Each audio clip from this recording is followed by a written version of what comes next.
assunto é entrevista de emprego, sempre surgem diversas dúvidas de como se organizar, como se preparar para esse momento.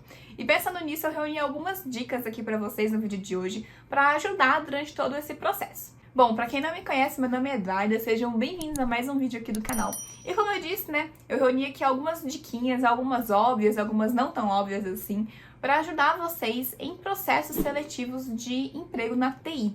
Eu sei que, já deixando aqui bem claro, que esses processos, eles podem sim variar de empresa para empresa, cada uma adota o processo que bem entende, que bem combina com a empresa. Então, aqui são algumas dicas universais que podem servir para vocês em diversos processos, tá bom? Então, vamos lá para as dicas sem mais enrolações. Bom, a primeira dica, ela pode parecer óbvia, mas eu vejo muita gente cometer esse erro, que é parecer que você sabe mais do que você realmente sabe. Eu sei que na entrevista de emprego a gente realmente quer parecer que a gente sabe do assunto, que a gente é especialista no assunto para conseguir aquela vaga. Mas você aparentar que sabe demais e na verdade não saber tanto assim, pode ser um tiro no pé. Porque às vezes você é até contratado porque a pessoa acha que realmente você sabe daquele conteúdo, você sabe daquela skill ali e chega na hora de trabalhar e você não sabe. Então isso é um péssimo sinal. Então não minta sobre as suas habilidades, coloque de fato só as habilidades que você domina, que você sabe trabalhar em cima delas e não tente parecer mais do que você sabe. Se você quer parecer mais, estude mais para de fato ser do que apenas parecer. A segunda dica, e que eu vejo que pouca gente faz isso, é estudar a empresa da qual você está fazendo o processo seletivo. Porque não adianta só você chegar lá querendo a vaga de emprego, sendo que você não pesquisou sobre a empresa antes. Como que você vai trabalhar para uma empresa que você não sabe nem o que ela faz direito, quem são os fundadores, quais são as visões, missões, valores daquela empresa? Porque às vezes você está indo para um processo seletivo de uma empresa que não tem nada a ver com o seu perfil. Então é muito importante a gente pesquisar algumas coisas, pelo menos o básico da empresa, né? Quanto tempo ela está atuando no mercado, como é o dia a dia de trabalho, né? Se você consegue obter essas informações, qual é a visão, as missões, os valores dessa empresa, se está de acordo com as suas também. Então tudo isso é importante a gente pesquisar antes.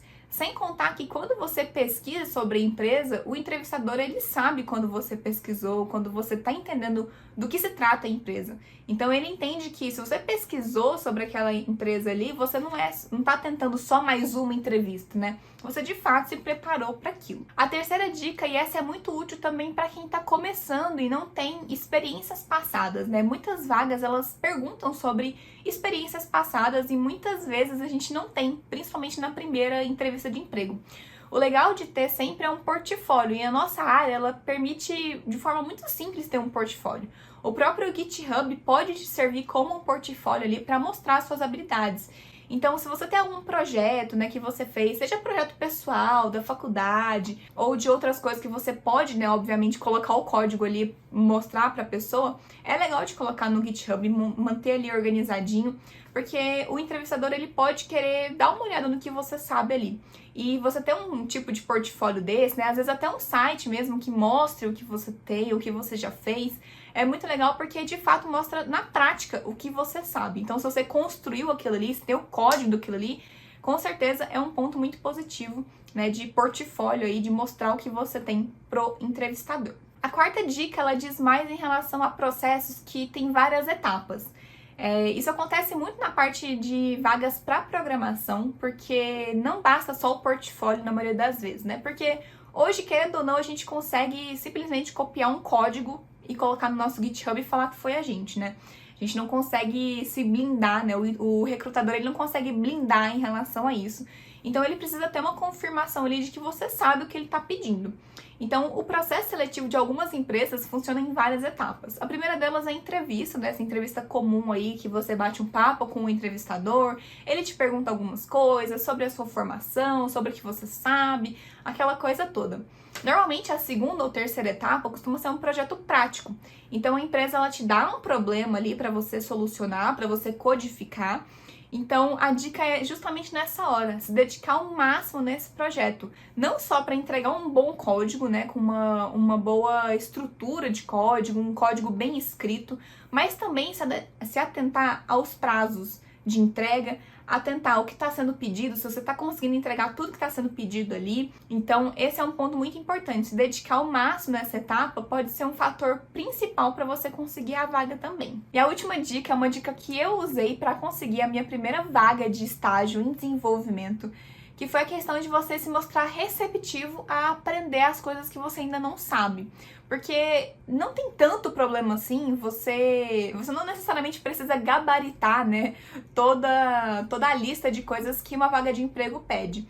É normal você não saber uma coisinha ou outra, você não dominar aquilo ali plenamente, né? Às vezes tem uma lista de 10 skills que você precisa, de 10 coisas que você precisa aprender, e não necessariamente você vai ter as 10, às vezes você tem 9 e não tem uma.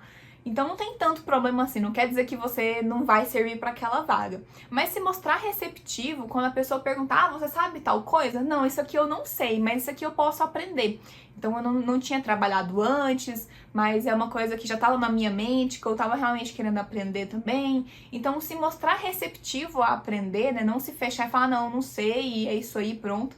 Isso aí com certeza, né, mostrar essa recepção para aprender coisas novas é um ótimo ponto também de personalidade. Então quer dizer que para o entrevistador, se você se mantém aberto a aprender coisas novas, isso é um bom sinal para ele, porque significa que, independente do desafio que tiver dentro da empresa, você vai tentar ali aprender formas de lidar com aquele problema.